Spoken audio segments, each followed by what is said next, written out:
Bienvenidos a un nuevo episodio del podcast diseñado para la Maestría en Gerencia de la Innovación Empresarial, Promoción 20, de la Universidad Externado de Colombia.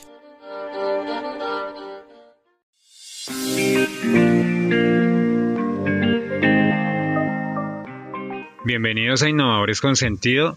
Somos Carlos Andrés Casallas y Luis Ernesto Galindo. Hoy tenemos nuestro quinto episodio de una serie de 6 relacionados con la gestión del conocimiento. Recordemos que en nuestro cuarto episodio tratamos el tema uso de la colaboración para fomentar la innovación. Hoy nuestro tema es los recursos intangibles como factores de competitividad de la empresa. Bueno, Carlos, cada vez con más seguidores y no es para menos con temas tan interesantes como los que venimos tratando. Pero no se diga más, iniciemos con este buen tema del día de hoy. ¿Qué tal, Ernesto? ¿Cómo vamos? Pues sí, muy contento de seguir compartiendo estas discusiones que son tan importantes para todos nuestros radiodientes. Y pues no, comencemos con el tema. Este cuento de los recursos intangibles muchas veces no le prestamos tanta atención, pero en este viaje vamos a identificar por qué son tan importantes para el crecimiento de las organizaciones. Siempre nos hemos basado que en los balances contables solo identificamos lo que tiene que ver con activos que son como maquinaria, equipo, que son visibles, que son tangibles como tal, pero dejamos muy al lado todo este tema del valor y el potencial que tiene de pronto la explotación de esos recursos intangibles como tal. Bueno, en este episodio vamos a discutir varios tipos de recursos intangibles. Los vamos a clasificar en 4 grandes grupos, que son capital humano, capital organizativo, capital tecnológico y un tema que es muy importante, que es la reputación que puede tener una organización frente a sus clientes, proveedores o todas las partes interesadas. Y pienso que hay que prestar mucha atención a cada uno de estos puntos, porque vamos a dar unos tips que son claves, ponerlos en práctica en cada una de sus organizaciones. Iniciemos con el tema de capital humano. Digamos que es en sí uno de los, por no decir el más importante, recurso intangible que podemos tener en una organización, ¿sí? Este recurso por excelencia, ¿sí?, es propio de la persona o del trabajador, ¿sí? Y es muy difícil poderlo medir o poderlo identificar como tal. Tenemos que entender que el capital humano es un tema que es muy personal, ¿sí?, que hacen parte de las cualidades del individuo, ¿sí?, que hacen parte de su ser y que es muy flexible y puede tener muchas aristas. Se clasifica en 2 tipos, en genérico y en específico, ¿sí? El genérico es el capital que es más valioso frente a la productividad dentro de las organizaciones, ¿sí? A muchas organizaciones no les gusta invertir en este tipo de capital porque pues lo que argumentan o lo que se expresa es que si yo le invierto mucho conocimiento a un grupo de personas, esas personas pueden irse y todo lo que yo le invertí se puede perder. Pero pues más adelante vamos a hablar de ese tema de cómo retengo a esas personas. Pero básicamente ese es el capital genérico. Hay que entender, ¿sí?, que este capital está dirigido 100% a que esa inversión se vea reflejada en la productividad y en los productos y servicios que está generando la organización. Ok, antes de explicarles el capital específico, el capital humano específico, quisiera complementar algo de lo que dijiste, y es que el capital humano es básicamente el conocimiento que adquiere una persona para incrementar su productividad y el valor de contribución a la empresa, o sea, ese conocimiento específico para la empresa. Y ese conocimiento, ese capital humano específico, es aquel conocimiento que, a diferencia del genérico, son las habilidades que adquiere un empleado dentro de la compañía y que solamente las puede adquirir dentro de la compañía porque es lo que le lleva el día a día en capacitaciones, en el día a día de su trabajo a adquirir, lo cual lo hace intransferible, o sea, lo adquiere solamente allá con la interacción de sus compañeros que han venido ya teniendo una cadena y una traza también de aprendizaje y programas de formación que hace directamente la empresa. Entonces, este conocimiento adquiere mucho más valor para la empresa porque es el que adquiere el individuo o empleado directamente en su día a día y aumenta para la empresa, aunque lo desarrollo yo y yo lo adquiere mucho más valor para la empresa que fuera de ella, porque pues obviamente las compañías se difieren, así sean un mismo producto, pero su conocimiento difiere, entonces se hace valiosos para la propia empresa en la que trabaje dicha persona. ¿Y qué pasa como se da este conocimiento que valora mucho más dentro de la empresa, hace que ese individuo pues adquiera más valor y si cada vez lo desarrolla con más experiencia, con más conocimiento, pues se va volviendo un gran activo para la compañía esta persona, este recurso, por todo su conocimiento que tiene de la compañía. Y resulta no favorable cuando un empleado de estos quiere abandonar la compañía porque obviamente ese conocimiento no le sirve mucho afuera, pero sí es muy valioso para la compañía. Entonces la compañía lo que se recomienda es que evite la fuga de ese empleado y de alguna manera lo retenga con incentivos o de alguna manera logre la permanencia de este individuo en la empresa. Sí, Ernesto, mira que ese término me gustó muchísimo, fuga. Ese capital hay que tratar de retenerlo, ¿cierto? Pues una idea o algo que me surge es poder hacer un tema de empleos a largo plazo, ¿sí?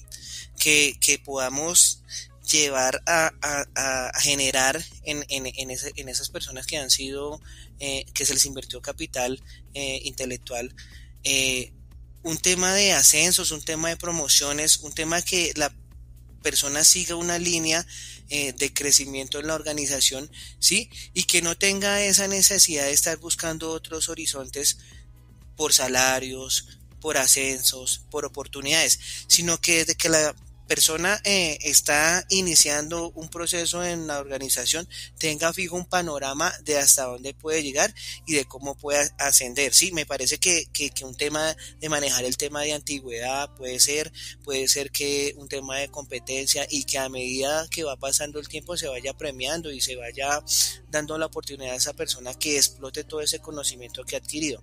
Por ejemplo, otra idea, pero pues eso no es muy relativo para acá, para Latinoamérica. En Japón se ve muy mal que un funcionario, que una persona, que un empleado salga de una compañía a otra, entendiéndose de que las empresas allá están consolidadas y pues no es muy bien visto de que yo salga de una empresa, me saque el conocimiento y me lo lleve a otra. Entonces pienso que ese tema es muy importante, hay que verlo desde muchos puntos de vista para lograr generar la mejor estrategia de tanto de entrega de conocimiento como de retención de ese conocimiento en las organizaciones. Muy bien, Carlos, pasamos entonces a nuestro capital tecnológico. El capital tecnológico básicamente es de una empresa, incluye conocimientos relacionados con el acceso, utilización y mejora de las técnicas de producción y las tecnologías de producto. Entonces, o las tecnologías desarrolladas por otras empresas. Pero ¿qué pasa con este conocimiento?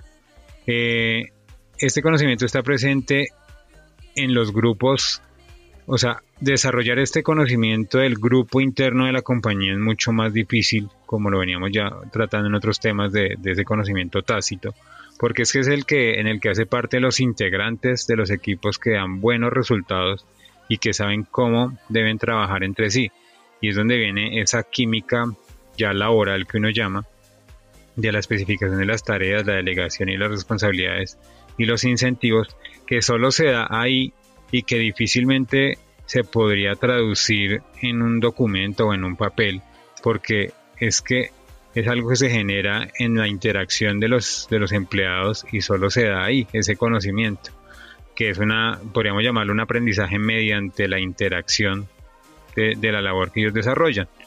Otro punto importante a resaltar aquí en la tecnología son las patentes, que facilitan la apropiación de los beneficios de la innovación y la difusión del conocimiento tecnológico al transformarlo en una mercancía negociable y transferible por cualquiera de los medios reconocidos por el derecho. Entonces, una patente hace que ese conocimiento quede documentado, que legalmente sea transferible, y ya es un conocimiento muy importante, pero que legalmente puede ser transferido en un documento.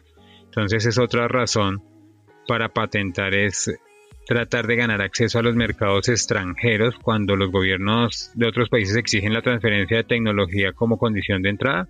En estos casos la patente facilita la cesión de licencias con ciertas garantías de mantener la propiedad sobre la tecnología transferida y esos derechos de ese conocimiento que se llevó a consignar en ese documento, en esa patente.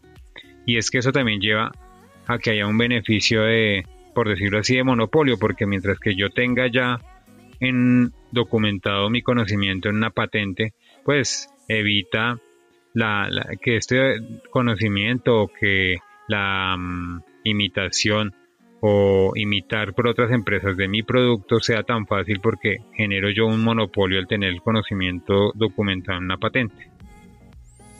Espectacular en eso. Me parece, estoy muy de acuerdo con lo que estás diciendo, pero también tenemos que analizar ese conocimiento tecnológico específico dentro de la empresa. Le llaman en know-how, que es el saber hacer, ¿sí? Ese tema de cómo sé hacer las cosas, cómo puedo utilizar la tecnología para ejecutarla o explotarla de la manera adecuada, es muy importante, ¿sí?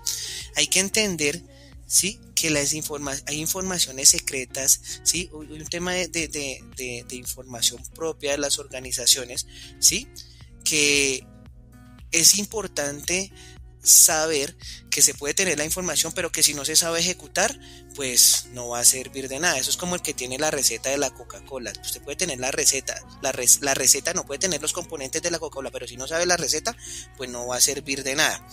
Ese tema del saber hacer aplica mucho, ¿sí?, para las compañías de producción, sobre todo en esas compañías que tienen una competencia similar sobre los productos, ¿sí?, donde uno logra identificar que hay compañías que tienen una ventaja sobre la otra, pero es el hecho de cómo saca al mercado productos de una manera rápida, ¿sí?, y de pronto que genera menos costo, pero que impactan y que impactan muy fuerte al cliente objetivo. Ya para redondear este tema del saber hacer, ¿sí?, hay que entender que en un proceso de fabricación, ¿sí?, de un producto o servicio, hay que tener un elemento diferenciador, y ese elemento diferenciador se obtiene con hacer las cosas de una manera diferente. Bueno, continuemos. Vamos a hablar un poquito del capital organizativo. El capital organizativo de una empresa incluye los acuerdos de cooperación, de eso hablamos también en un podcast, ¿sí?, entre distribuidores, socios tecnológicos, proveedores, ¿sí? Es ese tema en donde yo genero una serie de rutinas, una serie de negociaciones dentro de ese contorno de empresas o de organización, ¿sí?, para poder tener un producto final que sirva para las necesidades del cliente como tal. Entonces, ese capital organizativo, esa forma como yo estructuro mis procesos, esa forma como yo genero mi línea de producción desde el proveedor hasta el cliente, pues es un tema que muchas veces no se ve muy relevante, pero que es importantísimo, ¿sí?, en este cuento de analizar todos esos recursos intangibles y al cual se tiene que prestar mucha atención, ¿sí? El tema de organizativo, de manejar el capital organizativo, ¿sí?, es un tema que beneficia la cooperación tecnológica, ¿sí?, entre empresas. Puede generar cooperación tecnológica entre empresas, instituciones, ¿sí? Que generan también investigaciones que pueden servirnos en nuestro grupo, en nuestra organización, para la fabricación de productos o para la fabricación de servicios como tal. Ok, Carlos, y también hay algo que resulta importante con este hilo que llevamos en toda la charla y es ese conocimiento que se genera del día a día, de lo que realizan los empleados en conjunto, pero que realmente ni siquiera los mismos individuos o equipos de trabajo saben cómo es que se lleva a cabo, o sea, no lo pueden describir. Y es que a eso le llamamos, realmente eso se redunda en una rutina, en las rutinas organizativas y que reflejan los principios y los valores que forman esa cultura empresarial. Entonces aquí cobra gran valor las rutinas. Las rutinas son un conocimiento organizativo específico de la empresa y el resultado del aprendizaje colectivo de la misma compañía. Y una rutina contempla lo que puedo o no puedo hacer en la compañía. Las rutinas contienen un conocimiento organizativo que determina la forma en que la empresa actúa dentro de una estructura formal dada. Y es que disponen de una forma jerárquica, o sea, hay rutinas de nivel superior, que son las que gobiernan y ocasionalmente modifican las rutinas de nivel inferior, que las pueden hasta mejorar o adaptarlas a las circunstancias cambiantes. Existen dos tipos de rutinas. Están las rutinas las estáticas y las dinámicas. Estas primeras, las estáticas, son las que permiten repetir de forma continua ciertas tareas y realizarlas previamente y determinan tareas efectuadas así como forma en que se lleva a cabo cualquier tarea. Y las dinámicas están ya más dirigidas al aprendizaje y a la coordinación en el desarrollo de nuevos productos o proyectos y resultan fundamentales para hacer frente a un entorno cada vez más volátil como el que nos encontramos. Ok, Ernesto, estoy muy de acuerdo con lo que estás diciendo. Adicional a eso, yo complementaría con que nos falta analizar un poquito, o tendríamos que incluir en este tema de los recursos, del recurso organizacional, el tema de la cultura empresarial. Podemos tener una estructura espectacular, una infraestructura espectacular, pero si no manejamos todo el tema de cultura en la empresa, ¿sí?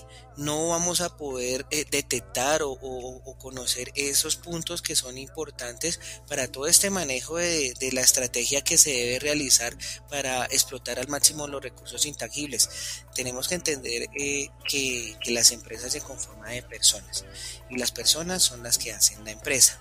Entonces, este tema cultural marca un hito importantísimo dentro de este tipo de recurso, ¿sí? Porque es básicamente entender cómo funcionan las conductas de los miembros de la empresa, ¿sí? ¿Esto qué hace? Ayuda a mejorar eso que venías hablando, las rutinas, y que las rutinas coincidan para mejorar la productividad y el producto o servicio que se está generando en la organización. Si tenemos una conducta inapropiada, pues no vamos a llegar a tener esa sinergia, esa operatividad que estamos buscando, ¿sí? Y va a ser muy difícil poder maximizar lo que estamos hablando. Por otra parte, tenemos que entender que esa cultura tiene que tener un entorno, ¿sí?, en el cual se pueda dialogar, discutir y se puedan expresar de manera abierta, ¿sí?, todas esas posibles situaciones sin tener una repercusión social, ¿sí?, por aportar o por querer dar un conocimiento nuevo que se salga de todo el contexto de la normalidad de la organización.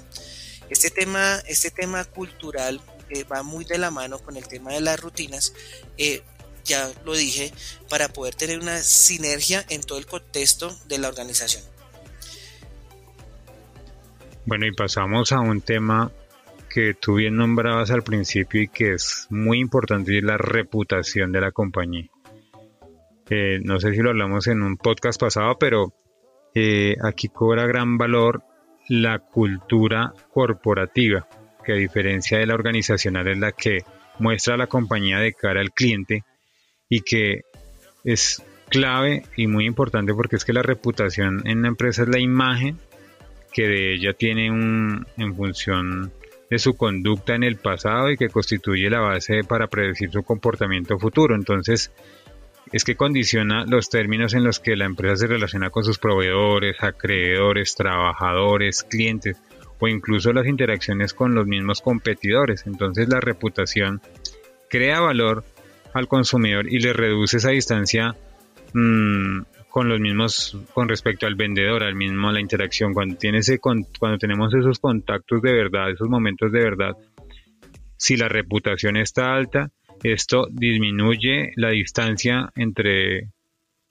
compañía y cliente, porque ya el cliente viene muy seguro de lo que va a comprar, porque es que si la reputación está alta, disminuye el riesgo de que el cliente lo considere o no, porque ya confía en lo que es la compañía gracias a esa reputación y a esa posición que ha alcanzado la empresa en el mercado.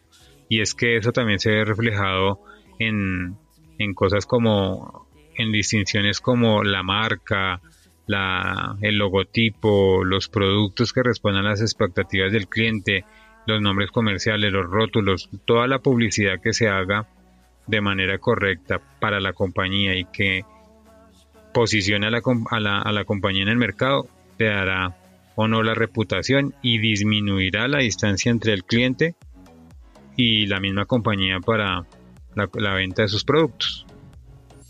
Muy bien, sí, yo soy de las personas, Ernesto, que miro siempre la reputación de la organización para poder adquirir algún producto o servicio que están generando. Pero bueno, ya discutimos estos 4 grandes grupos. Necesitamos ahora decirle a nuestros oyentes cuál es la importancia estratégica que tiene cada uno de los aspectos discutidos anteriormente. Y entonces podemos llegar a un tema de decir que si los vinculamos, la empresa puede conformar un stock, ¿sí? Un stock de conocimiento que pueda generar una gran ventaja competitiva, que sea un elemento diferenciador frente a las organizaciones que pueden prestar unos productos o servicios similares. Entonces vamos a comenzar a deambular por una serie de aspectos, ¿sí? Donde vamos a ir indicando cada importancia que tiene este tema de analizar todos los recursos intangibles. Por ejemplo, son un factor sumamente importante de heterogeneidad entre las empresas. ¿Esto qué quiere decir? Pues si yo tengo unos recursos de conocimiento, un recurso tecnológico, un recurso organizacional y una reputación, puede generar un tema, o genera más bien genera un tema diferenciador frente a las otras organizaciones. O sea, yo puedo estar en ventaja o en desventaja dependiendo cómo lo esté atacando, ¿sí? En el momento de salir a la competencia como tal.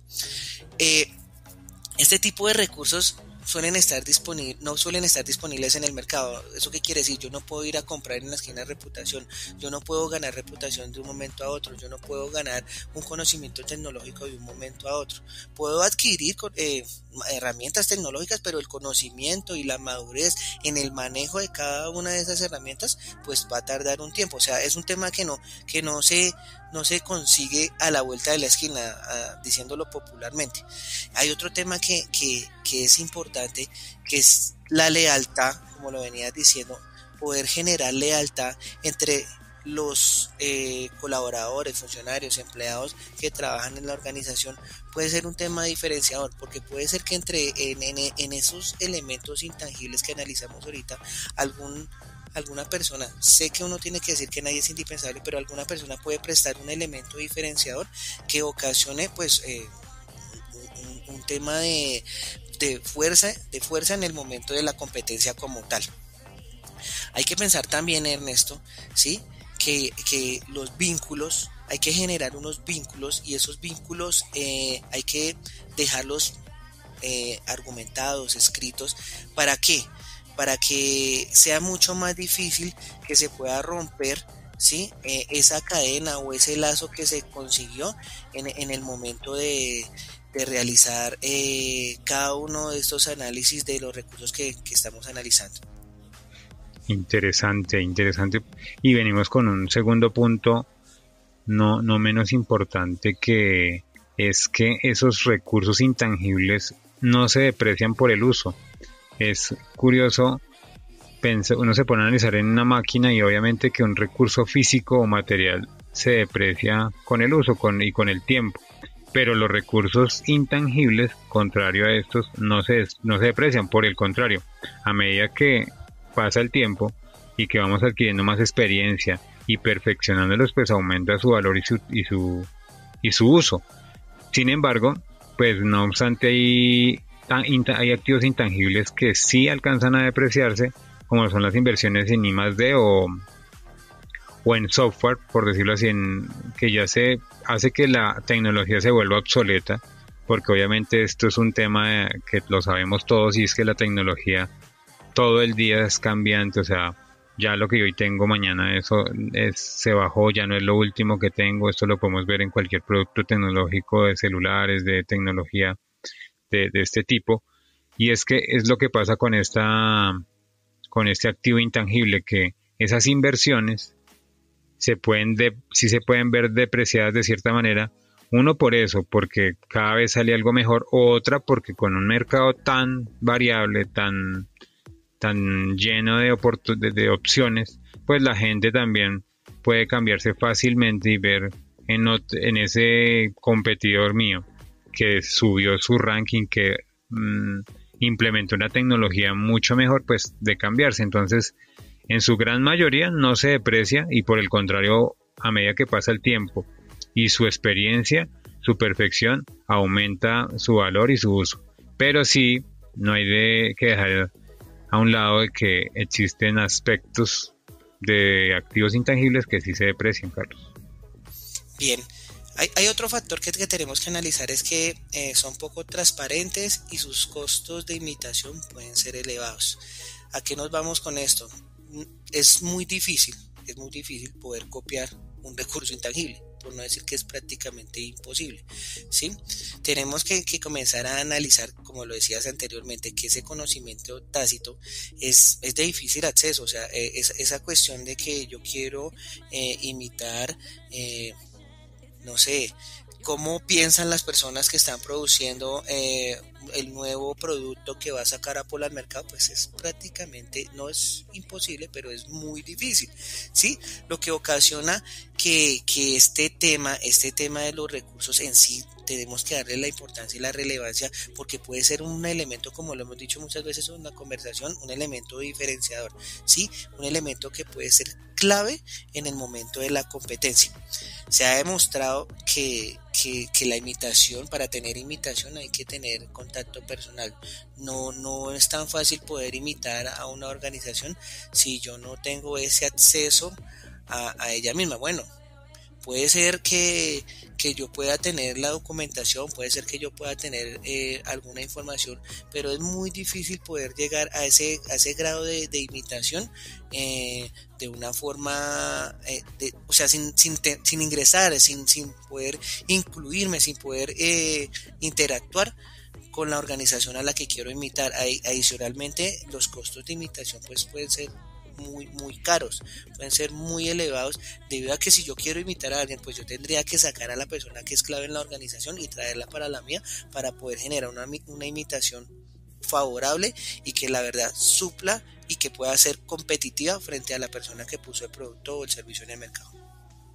Gran información. Otro punto a tener en cuenta y muy importante es que este recurso intangible no se encuentra en el mercado como cualquier servicio o producto tangible, ya que transferir esta información, este recurso intangible, es muy complicado, porque es que es la información que se ha desarrollado dentro de la empresa, que para la empresa tiene un gran valor, pero fuera de ella pues poco y nada, porque primero no un comprador, hablando a nivel ya grande, macroindustrial, pues le es muy difícil llegar a comprar un conocimiento que no puede ver, que no puede conocer a simple vista, hasta tanto no lo conozca o no lo implemente.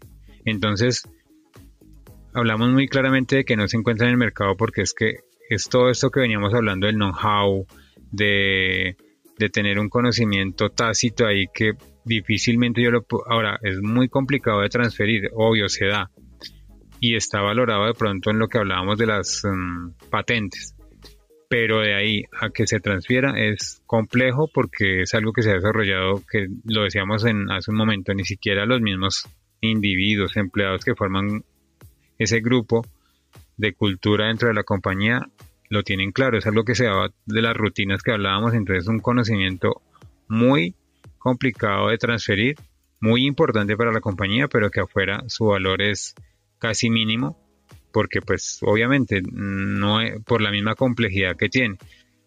Y es que los recursos intangibles están basados en conocimiento tácito. Recordemos que este tema del tácito lo hablábamos en un episodio anterior, de que es esas situaciones que se dan en el día a día y que no están escritas ni mencionadas en ningún documento, sino que es las cosas que se van formando del día a día, de fácil, que son visibles a simple vista y entendibles, pero que no son escritas en ningún documento. Y adicionalmente, todos estos factores contribuyen a que incremente los costos de transacción en un intercambio. Obviamente, cuando hay una negociación y está de por medio una patente, o bueno, creo yo que aquí viene un tema de, como por ejemplo, cuando hay una fusión de compañías, donde son culturas que por más que su producto sea similar o el mismo, pues la cultura es muy diferente, la manera como venían haciendo cada uno las cosas son muy diferentes, es que viene un gran choque de cultura que pues seguramente con el tiempo se da, no en corto plazo, pero es donde podemos dar un ejemplo de lo impactante que es mezclar el conocimiento tácito que vemos acá, Carlos. Sí, me parece que vamos llevando el tema muy, muy claramente. Pienso que también otro factor que tenemos que tener en cuenta es entender que, como le decíamos anteriormente, que ese proceso es acumulativo, ¿sí? Y acumula ventajas frente a los competidores. O sea, no es que de un momento a otro yo pueda explotar esos recursos intangibles en una competencia contra otra organización. Lo que se puede hacer y lo que siempre uno ha analizado, podemos tener varios ejemplos, Apple, Microsoft, sí, empresas grandes de tecnología que lo que han hecho ellos es pegar el primer golpe. Ellos pegan el primer golpe, ¿por qué? Porque tienen todo ese conocimiento, toda esa información y valoran todos esos elementos intangibles tanto que hacen que sea su punto diferenciador, ¿sí? Es un tema muy importante porque el innovador, ¿sí?, puede influir favorablemente sobre la formación de las percepciones del consumidor, ¿sí? Si yo tengo todo ese conocimiento ahí represado, puedo poder llegar a detectar que si un cliente o un consumidor necesita algo, yo lo tengo bajo la manga y no tengo que esperar un proceso de desarrollo de capturar la idea, comenzarla a desarrollar, sino es un tema de una base de datos donde yo tengo el cartucho, por decirlo ahí, listo para cuando se presente la situación que requiera de esos conocimientos que son intangibles y de toda esa información intangible que de pronto no vemos como tal. La ventaja de moverse primero, ¿sí?, es que puede generar un costo mucho menor llegar a ese cliente con ese nuevo producto que el que tiene que realizar todo el proceso de creación, de materialización de sus productos. Sí, es importante analizar esto, Ernesto, porque entre más tiempo se demore o se tenga para que o que tenga sí, el competidor para llegar al nivel que está la organización que sacó la idea primero, pues va a ser mucho más rentable y pues no va a ser una. Muy bien.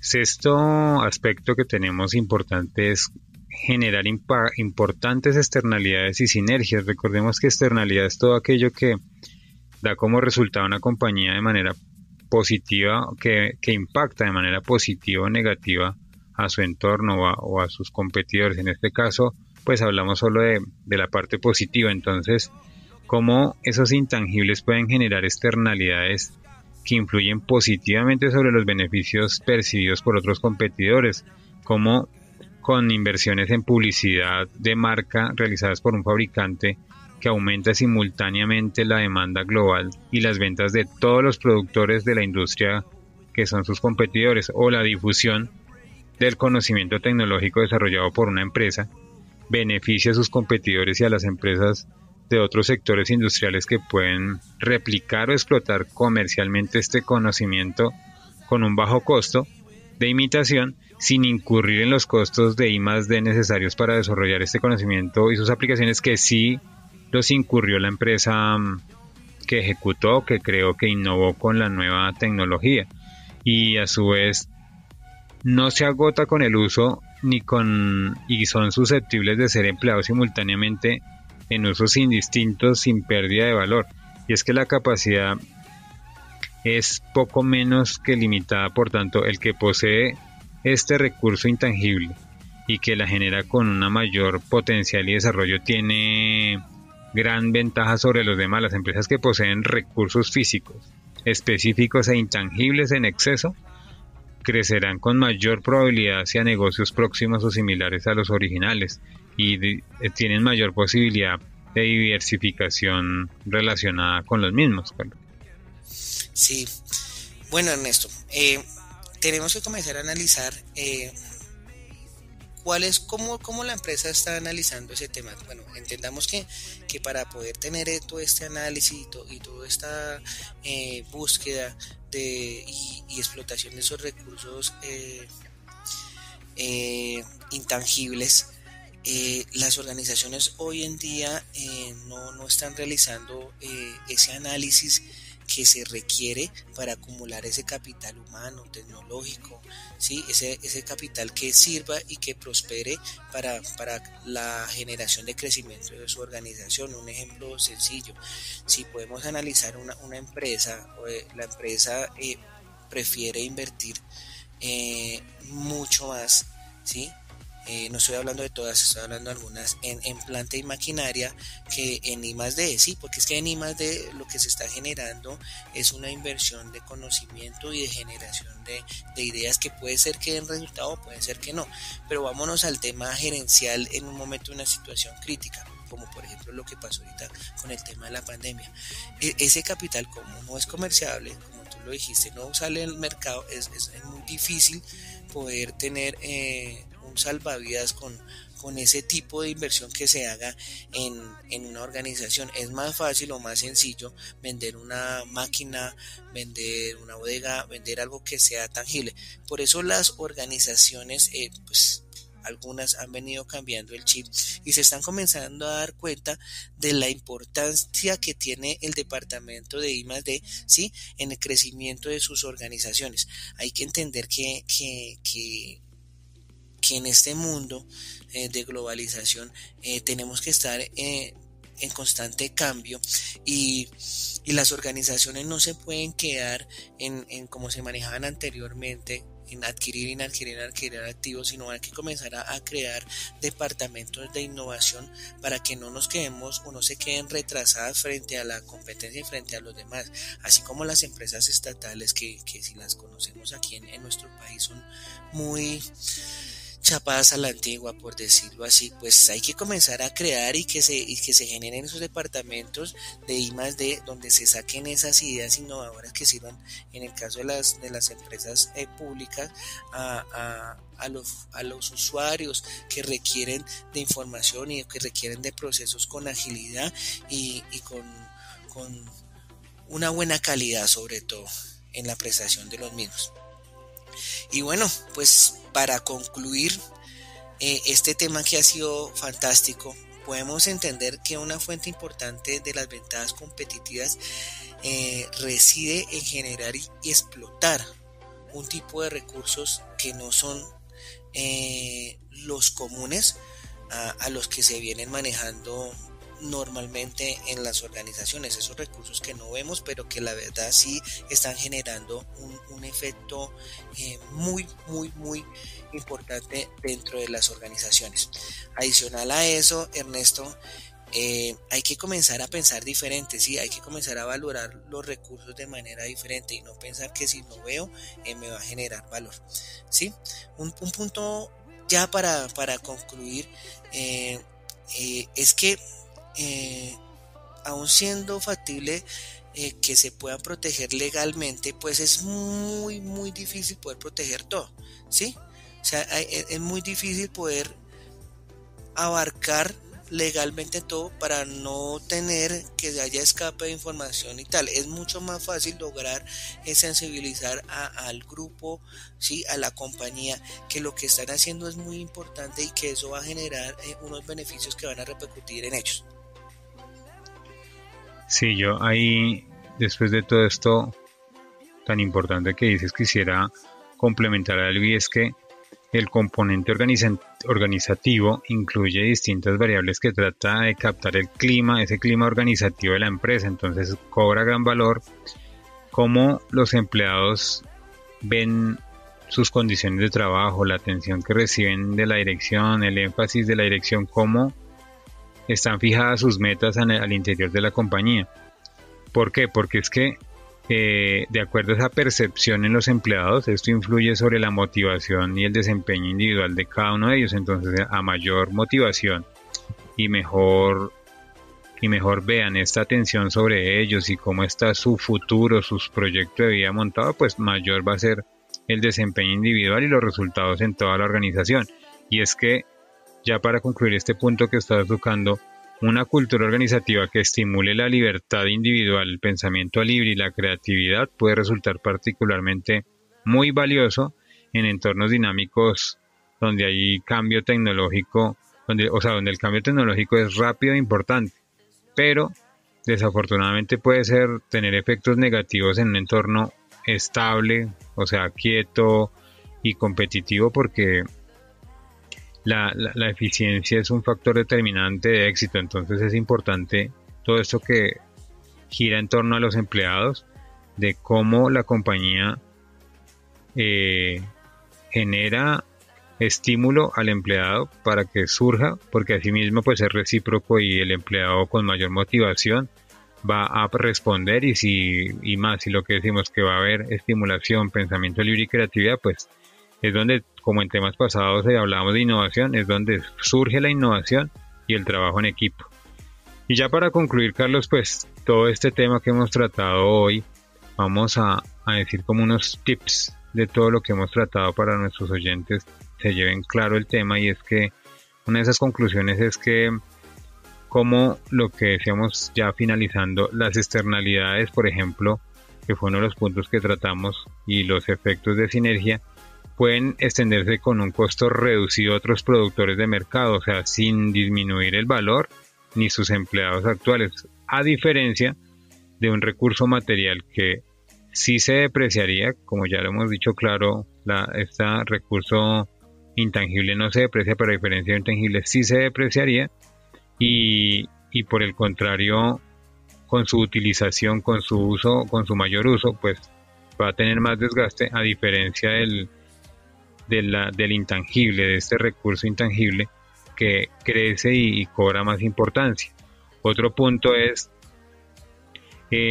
la repetición, la experimentación, que puede ser esta información tácita y compleja que tiene toda compañía, en lo que hablábamos hoy y en un podcast pasado, lo difícil que es compilar la información tácita en un documento, porque así como es importante quizás tener un estándar y una línea clave en un diagrama de flujo o en lo que sea, pues esta información tácita es bien compleja de llevar a un documento, y la dificultad inherente con el proceso queremos concluir en este punto para que nuestros oyentes lo tengan claro, de la complejidad de llevar a un documento la información tácita.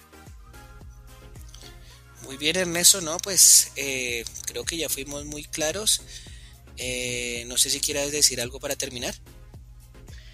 No, básicamente quisiera cerrar el tema involucrando también al Estado, porque es que el Estado cobra también mucha importancia a nivel empresarial, porque es que las empresas también requieren del apoyo del Estado, porque pues todo esto exige cambios importantes de mayor implicación y participación de los trabajadores y formas organizativas flexibles, donde el Estado es muy importante tanto para los nexos y conexiones entre empresas nacionales, internacionales, y que ese conocimiento crezca, y porque también la empresa debe configurarse en su conjunto como un laboratorio de aprendizaje, donde exige desarrollar una cultura empresarial y basado en la cooperación y el trabajo en equipo. Entonces, pues obviamente que aquí el Estado tiene un punto importante, porque es que su intervención, o sea, no basta con que una empresa dedique recursos a la formación de capital físico e infraestructura de transporte y comunicaciones, porque es que la competitividad de las empresas en un país depende en gran medida de la acumulación del capital intangible. Entonces, el Estado tiene un papel importante ahí con las empresas para que se lleve un buen desarrollo y esto, ¿verdad?, genere inversión, genere que el inversionista extranjero ponga el ojo y que crezca todo, independiente de que haya una competitividad.